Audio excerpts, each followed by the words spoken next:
और जी हां, बिहार में अपराधी अब सिर पर पैर रखकर भागने को मजबूर हो जाएंगे, क्योंकि पुलिस ने बिहार से अपराधियों के सफाई के लिए कमर कस ली है, बंदूकें तान दी हैं और पिछले 36 घंटे में बिहार में अपराधियों के साथ एनकाउंटर की एक नहीं, दो नहीं, बल्कि 4 घटना ने ये साबित कर दिया है कि पुलिस अब क्राइम से किसी भी तरह का कोई समझौता नहीं करने वाली है।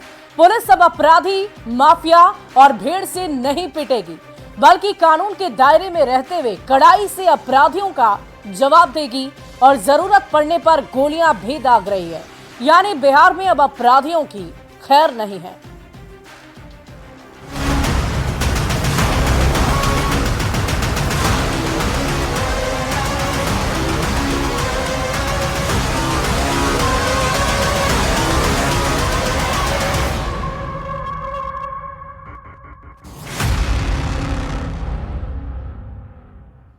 तो बिहार में अब अपराधियों का बचना काफी मुश्किल है। क्रिमिनल किसी वारदात को अंजाम देकर भाग सकते हैं, लेकिन पुलिस से बच नहीं सकते।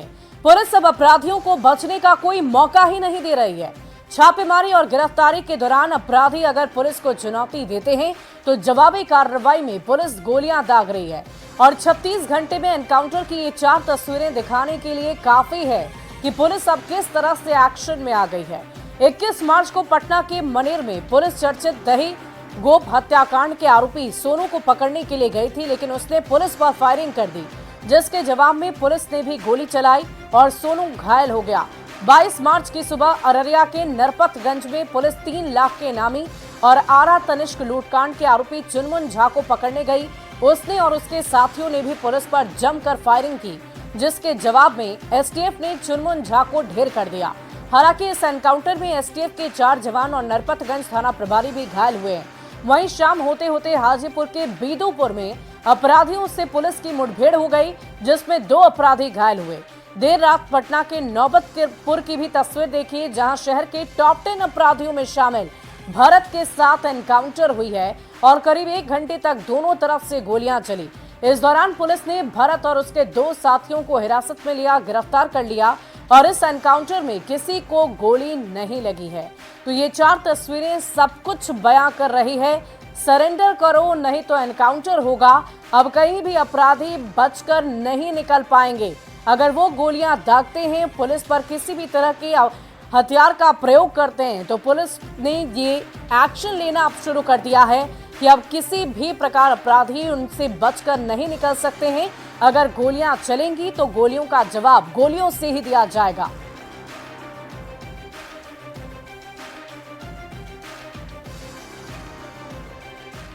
वहीं शनिवार के तड़के सुबह अररिया में पुलिस से मुठभेड़ में आरा तनिष्क लूट का आरोपी चुनमुन झा मारा गया। तो शाम होते होते वैशाली के बेदूपुर थाना क्षेत्र में एनकाउंटर में 2 अपराधियों को गोली लगी, जो अस्पताल में भर्ती है। एक दिन में 2 एनकाउंटर।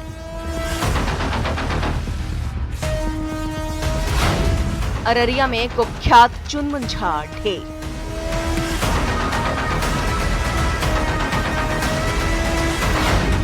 वैशाली में 2 अपराधियों को लगी गोली।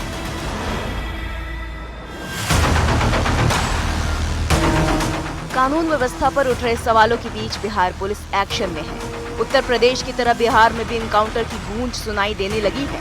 2005 की तरह बिहार पुलिस एक बार फिर गोली का जवाब गोली से दे रही है। 22 मार्च को तड़के सुबह अररिया में पुलिस और अपराधियों के बीच मुठभेड़ होती है।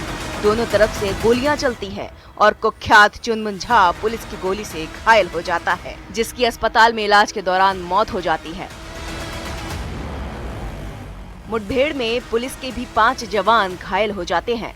एनकाउंटर में चुनमुन झा का ढेर होना कितनी बड़ी बात है, ये इस बात से समझ सकते हैं कि ये कुख्यात अपराधी पूर्णिया और आरा दोनों ही जगह तनिष्क लूटकांड में वांटेड था।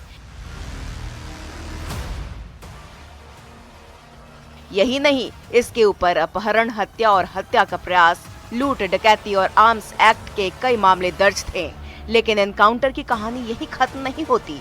शाम होते होते एनकाउंटर अररिया से करीब 275 किलोमीटर दूर वैशाली में भी होता है। बिदुपुर थाना क्षेत्र में हुए इस मुठभेड़ में 2 अपराधियों को गोली लगती है। जिन्हें इलाज के लिए अस्पताल में भर्ती कराया गया है। आशंका जताई जा रही है कि शुक्रवार को हुए एनआरआई युवक की हत्या में दोनों अपराधी शामिल थे।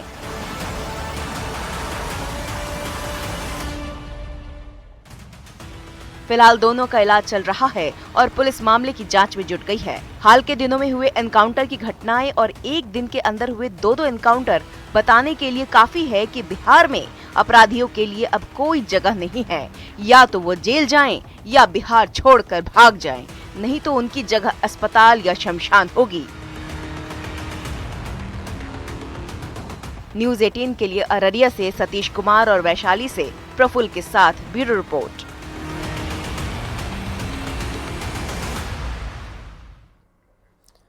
और इधर बिहार में अपराधियों के एनकाउंटर पर जहां सत्ता पक्ष अपनी और पुलिस की पीठ थपथपाने में लगी है, वहीं विपक्ष के नेता सरकार को विफल और फेल बता रहे हैं। अपराध का आंकड़ा गिनवाकर निशाना साध रहे हैं।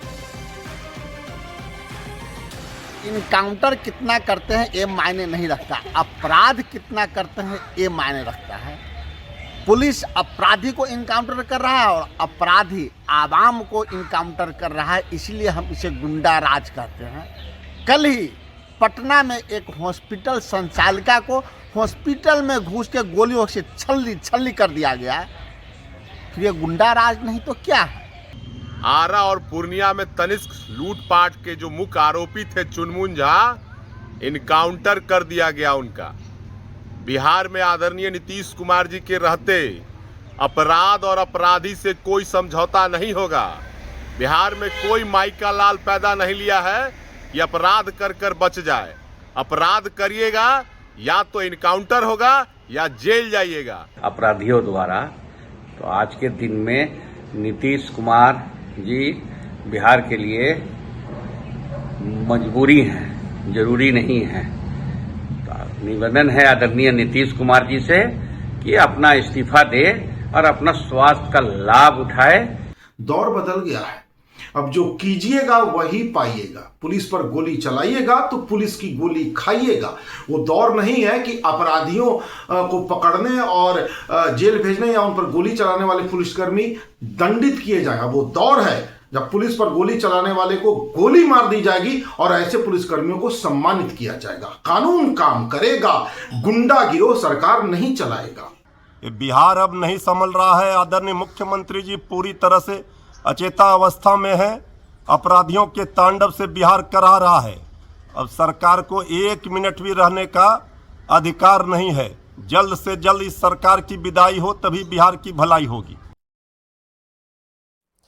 तो हर मुद्दे पर राजनीति की अपनी भाषा है, लेकिन बिहार पुलिस और सरकार का संदेश बिल्कुल साफ है कि अब अपराधी नहीं बचेंगे, क्योंकि अपराधियों को उन्हीं की भाषा में पुलिस जवाब दे रही है।